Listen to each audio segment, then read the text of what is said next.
अब तो विपक्ष के लोग भी कहने लगे हैं कि भाई चौधरी कंवरपाल जी के टाइम में ही विकास की जड़ी लगी हुई थी और अब एक तरह से विकास पे ब्रेक लग गया। जनता का मजबूत प्रतिनिधित्व ना होने से विधानसभा में बहुत बड़ा हमारा लॉस है, पूरे जिले का ही लॉस है और हमारी विधानसभा का तो खासकर लॉस है। अब तो विपक्ष के लोग भी कहने लगे हैं कि भाई चौधरी कंवरपाल जी के टाइम में ही विकास की जड़ी लगी हुई थी और अब एक तरह से विकास पे ब्रेक लग गया। आज फिर ताज़ी अपडेट देने के लिए हम लोग उपस्थित हैं हरियाणा की विधानसभा जगाधरी के खंड प्रतापनगर में।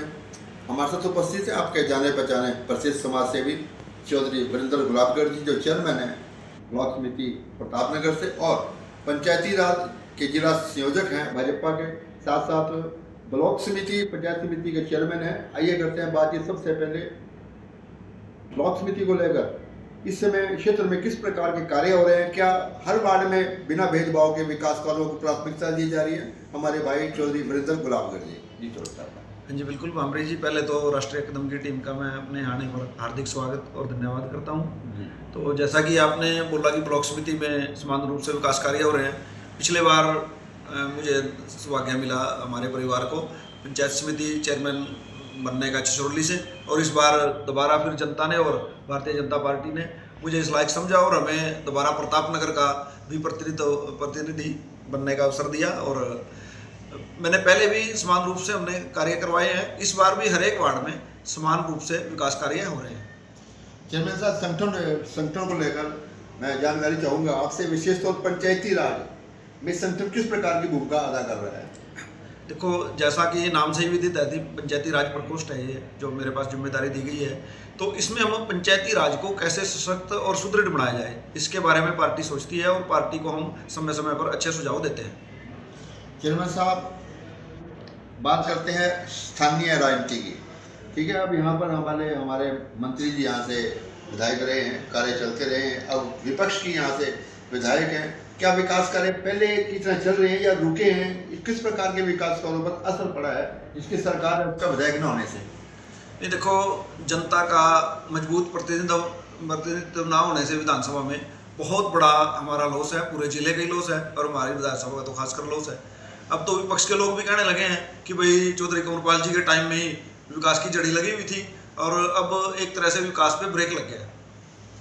तो ये तो थोड़े समय में ही हमारा ये प्रतापनगर क्षेत्र है, पहले तो डेवलप नहीं था। तो सड़कें, गलियाँ, नालियाँ, दूर दूर से लोग आकर यहाँ बसना चाहते हैं, यहाँ की व्यवस्था को देखते हुए, यहाँ के सिस्टम को देखते हुए। तो इतनी लोकप्रियता क्षेत्र ने प्राप्त की है, उसको लेकर किस प्रकार के योगदान रहा विशेषकर विधायक साहब का, मंत्री जी का? देखो, उसके लिए मंत्री जी को जितना मैं क्रेडिट देना चाहूँ उतना ही कम होगा, क्योंकि तो जनता भी कहती है और आप लोग देख भी रहे हैं। जैसे प्रतापनगर, जहाँ से मैं चेयरमैन हूँ, प्रतापनगर में बस स्टैंड चौधरी कंवरपाल जी के टाइम में बना, बहुत लंबी डिमांड थी। और ऐसे ही ब्लॉक समिति, जो पंचायत समिति छिछोरली हुआ करती थी, उसको ब्लॉक समिति खिदराबाद भी नई बनाई है उन्होंने। और साथ ही हमें तहसील की भी यहाँ डिमांड थी, तहसील बनाने का काम भी चौधरी कंवरपाल जी ने किया। ऐसे ही बिजली की सब डिवीज़न, ऐसे ही अपना ब्लॉक के जो कार्य है सारे के सारे जितने भी छिछोरली होते थे वो टोटल ही प्रतापनगर करने का काम चौधरी कंवरपाल जी ने किया है। कि भाजपा संगठन की पार्टी है, संगठन हमेशा सक्रिय रहते हैं, चुनाव को लेकर नहीं, हमेशा संगठन सक्रिय रहते हैं। अभी भी यहाँ पर जो नए पदाधिकारी बने हैं, ब्लॉक के बने हैं, खंड के बने हैं, तो किस प्रकार का संगठन प्रतापनगर में भाजपा को मजबूत करने में लगा हुआ है? भारतीय जनता पार्टी का शुरू से ही प्रतापनगर में क्या पूरे जिले में बड़ा मजबूत संगठन रहा है और ये भारतीय जनता पार्टी कार्यकर्ताओं की पार्टी है। नए नए लोगों को हम कार्य देते रहते हैं और समान अवसर उनको भी उपलब्ध कराते हैं। तो भारतीय जनता पार्टी के जो कार्यकर्ता है वो सेवा भाव में सदैव जुटे रहते हैं। सर, दो शब्द आप मुख्यमंत्री नैब सैनी कार्य प्रणाली को लेकर भी कहें। हाँ नहीं, जो हमें मुख्यमंत्री जी मिले हैं आदरणीय नैब सिंह सैनी जी, उनका भी दूसरा कार्यकाल है।